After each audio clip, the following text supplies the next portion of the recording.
Good afternoon, everyone. This is Kay Eichler. Welcome to our lead agency Tuesday afternoon webinar conference call. We have a special speaker, actually two special speakers this afternoon, and we have a special topic. So I know you're all aware that last year the department put into place a child care assistance program waiting list, and we have many families on that waiting list. But we are in a position now where we are about to have folks come off the waiting list and be able to receive services. We're going to talk to you about that process. So give me just a few seconds and we'll get started. So our first speaker this afternoon will be Melinda George. And Melinda is the Division Director for the Child Care Assistance Program. She's going to take us through the first several slides. I want you to feel free to type your questions into chat as we go along. We will address the questions after everyone is through, after we've gone through the entire presentation. But don't hesitate to, if you want to go ahead and type them in so they're there, go ahead and do that. So, Melinda, I'm going to ask you to get started. Good afternoon, everybody. We're going to talk about some very important things that are going on and some exciting things. The calls have started moving up as word trickles out that we're about to go to the waiting list.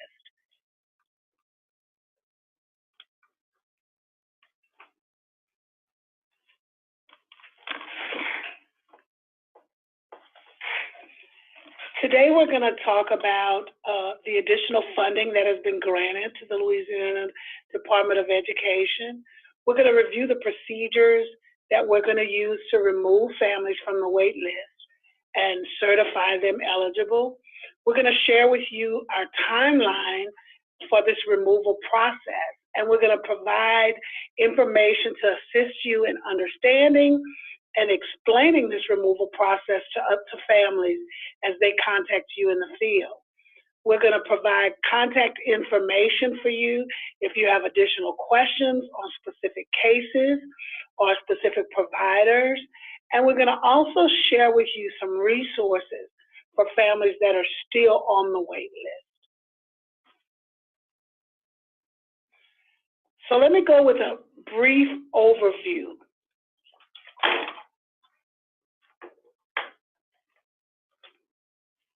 In order to expedite the process for families, every family that has been certified to the wait list beginning July of 2017 was deemed eligible. They sent in all their documents. They sent in their wage forms, and they sent in all the required documents. So what we wanted to do is expedite this process of removing them from the wait list so they didn't have to resubmit all the documents. So beginning August 1st, which is tomorrow, we will mass mail to the first 4,500 families a form that must be filled out. It's called a waitlist verification form. They're going to attest that everything that they sent in prior, that there's been no changes. If there has been a change in the documents, if they answer yes to any of the questions, and you'll see the form. Danielle will go over the actual form with you a little bit later, but if there has been a change, if they answer yes to any of the questions, they'll have to submit and complete a CCAP 10, which you can find on our website, and Danielle will also give you a link for that a little bit later. The staff of LDOE will also contact families and providers, and we're going to do a lot of those contacts in the evenings, early mornings, and on the weekends to ensure that we're able to make contact. We want to share this because a lot of times families don't answer numbers that they're not familiar with. But if they know, when word gets out that we're calling, we're hoping that they'll answer the phone for us in the morning, late evenings, Saturdays, and even Sunday. Staff will attempt initial contact with families, and we're going to use every number available to us because we want to make sure we serve families. But if we can't get them, many of our families have given permission for us when they initially signed on with CCAP on the application to contact their provider and let their provider know their chosen provider information. So we're going to contact the providers and we're going to ask for assistance in contacting our families. What this means for families. LDOE has identified the first 4,500 families that will be removed from the CCAP wait list for services. And this is based on the date they submitted their application. First come, first serve. All we're looking at is the date. We're not looking at need. We're not looking at parish. We're looking only at the date we receive the application. The applications are date stamped when they come into our system. The families that are eligible to be removed from the CCAP waiting list will receive both a mailed and email notices beginning August 1st. There are some families we don't have an email for, but if we have any email information, we're going to send out notice. We don't want to miss anybody that's eligible to come off. So we're going to do everything within our power to try to locate families. The thing is, even though we're removing 4,500 families from the wait list, and we're all celebrating that, the sad part is that right now we have close to 7,000 families on the wait list. So that means 3,000 of the families still on the wait list today will remain on the wait list. It also means that as people continue to put in applications for CCAP, they will be moved to the wait list. So we still have a lot of work to do to make sure that we meet the needs of all the families that need services in Louisiana. The waitlist verification form will be mailed out to eligible families, and we're going to put 4,500 of them in the mail first thing in the morning. They must be completed and returned back to us within 10 days.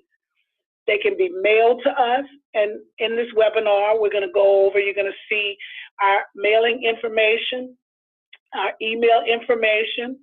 They can be mailed, faxed, or emailed to us within 10 days. This is very important. The only way we can move a family from the waiting list is if we get that form that certifies that there has been no changes. If there has been a change, you need to remember this. They must complete a CCAP 10. On this slide, the CCAP 10 there's a link that they can follow to the actual CCAP 10. Families should confirm with the provider that they selected originally that there's still a seat available. Many of them selected a provider in July. By now, almost a year later, a little over a year later, some of those providers no longer have an open slot. So it's very important that when families are filling out that form, that they check to make sure that the provider of their initial choice still has a slot for their child. If not, they will have to complete a change form and add a new provider so that they can begin services.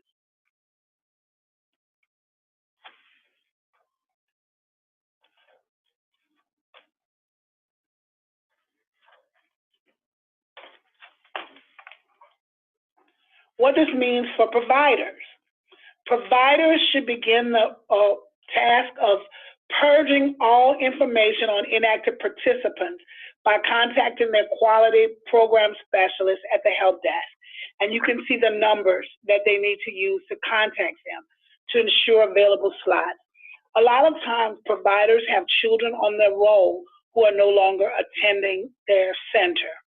Well, we cannot give authorizations for centers that are full. We only give centers authorizations when there is availability within their licensing number. So it's very important that if a center has children on their roll that are not using slots, that they get that information purged, and they need to begin that immediately so we can begin putting in authorizations for those children wanting to go to their centers. Providers may be contacted to assist in notifying families who've applied for services at their center or their home care. We're going to be calling as many as we can. Once we've exhausted all the phone numbers, email addresses, we'll begin to utilize providers in meeting the needs of the families and asking them, do you know where this family is? Is there another child or another sibling attending your center? They put your name down and maybe they've left some additional information with you. Authorizations, and this is very important, authorizations will not begin until September 4th. Even though the family is certified, we're going to begin all authorizations September 4th. Providers should not expect payment of any service rendered before September 4th. Children can begin attending the center, and CCAP will pay eligible children on or after September 4th.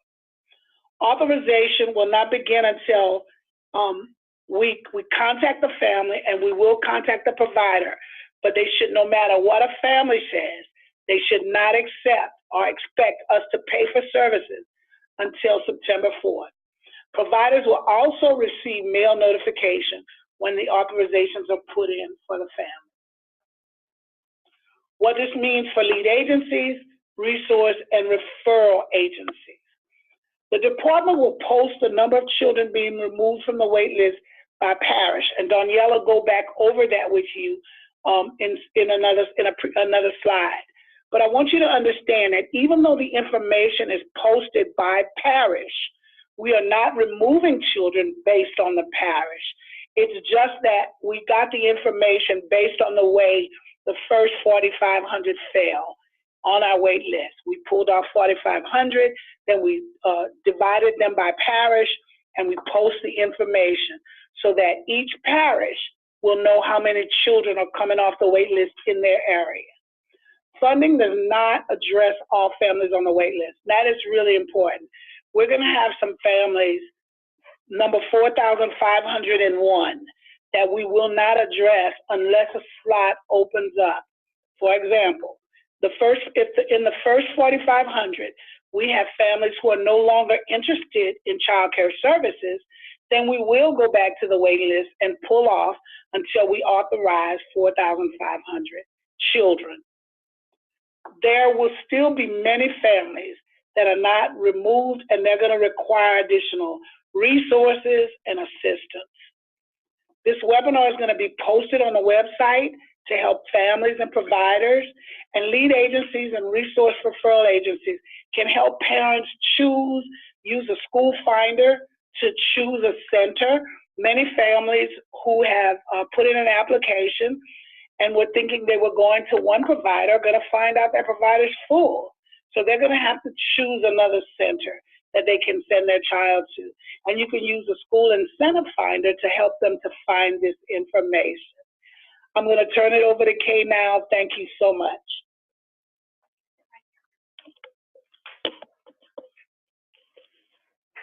Well, Linda, thank you for going through that information with us. I want to just take a moment and remind everyone we will be taking your questions through the chat feature. So as you have a question, go ahead and type it into the chat. That way we can make sure we get everyone's questions. So I know many of you are asking, what does this mean for community network coordinated enrollment? These are unusual circumstances, and you have established procedures and a process for coordinated enrollment that this situation just does not fall into. Yet you still want to have information so that you have your records for community demand, for enrollment counts, and the community waiting list. So here's what we're saying about coordinated enrollment. The department CCAP division, and that's the division that Melinda, who you just heard speak, works with, they have already affirmed family eligibility. And so many of these families have already applied to their provider of choice. So that application is on file. Many may indeed have gone through your coordinated enrollment process last year, maybe again this year. So I don't want you to think you have to adhere to having families go through that process again. What we want you to do in this situation is we need community network lead agencies to work with the providers in their community and determine the best way to capture the information that you need to maintain your records for demand and enrollment and your community waiting list. That is going to look different in every community. So we will work with you to provide any data that's not available within your community. So if there's something that we can do for you as a department, we'll do that.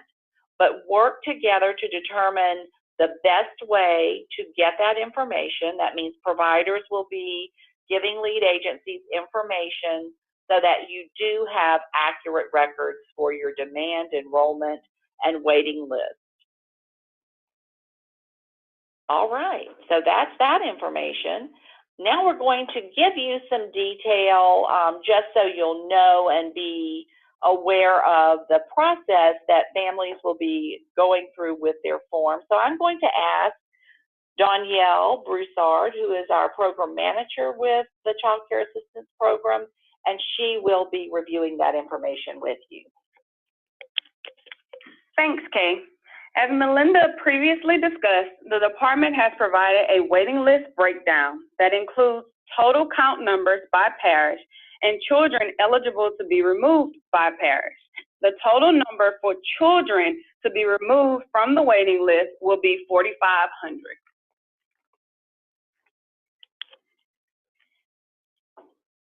Providers should have begun the process of notifying the provider help desk and/or provider certification of any inactive participants so that the department is aware of available openings within the parish.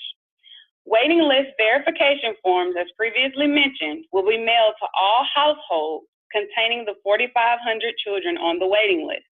It is imperative that families return this form within 10 calendar days of receipt.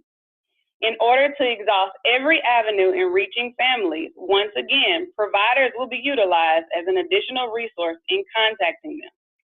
And then, as Ms. Melinda stated, no CCAP services will be provided for families being removed from the waiting list prior to September 4th. Here are a few elements that the families must verify on the CCAP form they will receive. They must first verify that they have not exceeded the 85% state median income, which will be shown in Section 3 of the verification form. They must also ensure that care is needed within 6 weeks of their certification date. If the families choose to attend a different child care provider than originally listed, they must complete a CCAP 10 report of changes and must also ensure that that provider has an available slot. The families must also complete a CCAP 10 if any changes have been made within their household, such as their address, income, household size, immunizations update, etc. Lastly, families must also verify that they still meet the education and training hour requirement. The waiting list verification form that will be shown in Appendix A is for viewing purposes only. The form that will need to be completed by the families will be sent to them directly from the department. There is no need for you to print or copy the form under any circumstances. There will be several options for families to return the form to the department, which includes fax, email, or mail, which are listed below.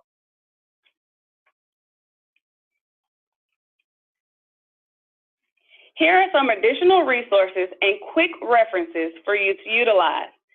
The Provider Help Desk link can be used for providers to submit questions and concerns through a ticket system process. The department asks that you do not share this link with families as it is strictly meant for providers.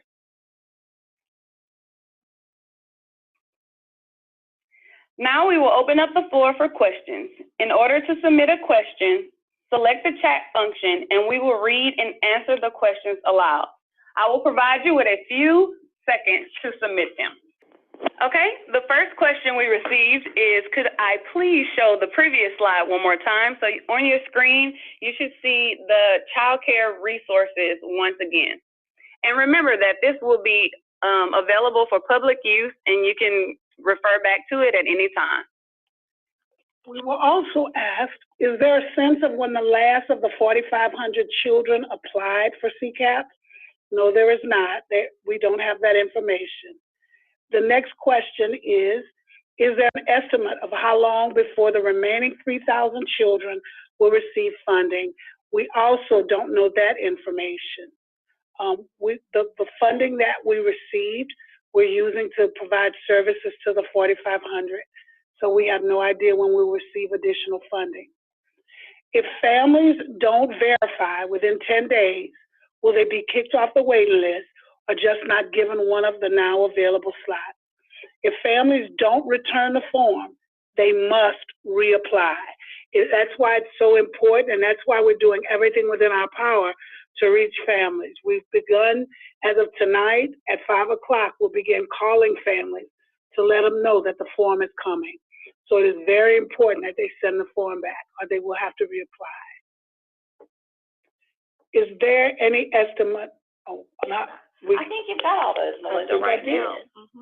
So we'll wait a few minutes. Those are all of the questions that have come in right now. We'll take a few more minutes. I just want to remind everyone that this is being recorded. We'll make that recording link available to you. You'll also have access to the deck. Danielle, did you want to go on to the appendix right now? So Danielle has some documents that she'll show you that are part of the appendix for this presentation.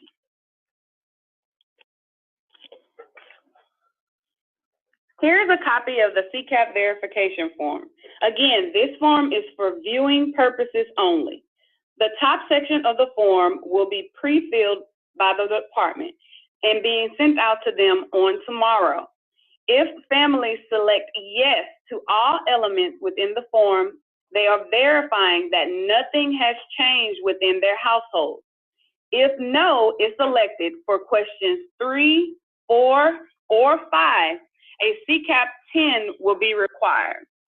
So once again, where you see LDE office use only, that will be pre-populated, as well as the date that the form is due, as well as the head of household's name and the case ID number.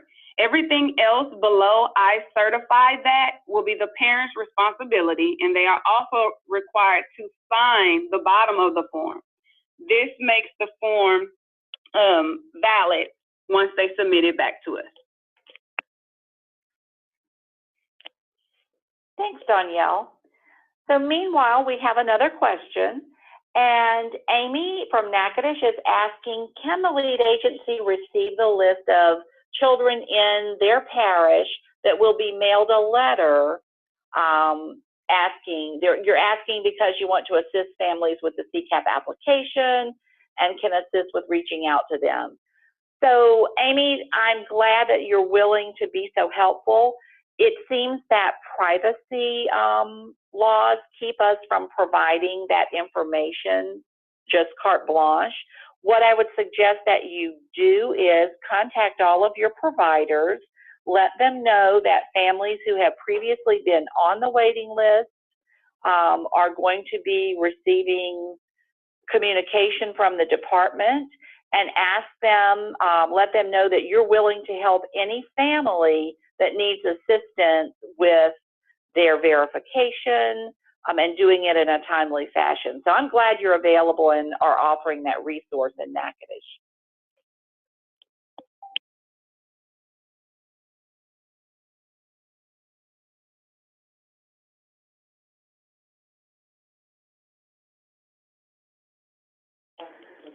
So Danielle is pointing out that if you look at Appendix A, that's really all families need to focus on right now. It's that verification form. And we've tried to make it as easy as possible. All they have to do is check yes on that and return it by one of the many ways that were pointed out that they could return it. Danielle, did you want to add to that?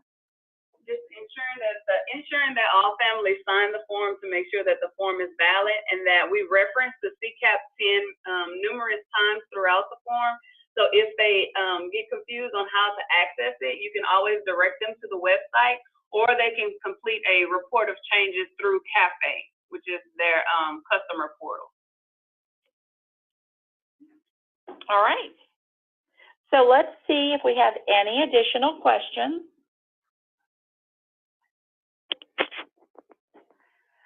All right, since there are no additional questions, I just want to remind you that data certification, on another note, opens tomorrow, and so you'll be able to start that work.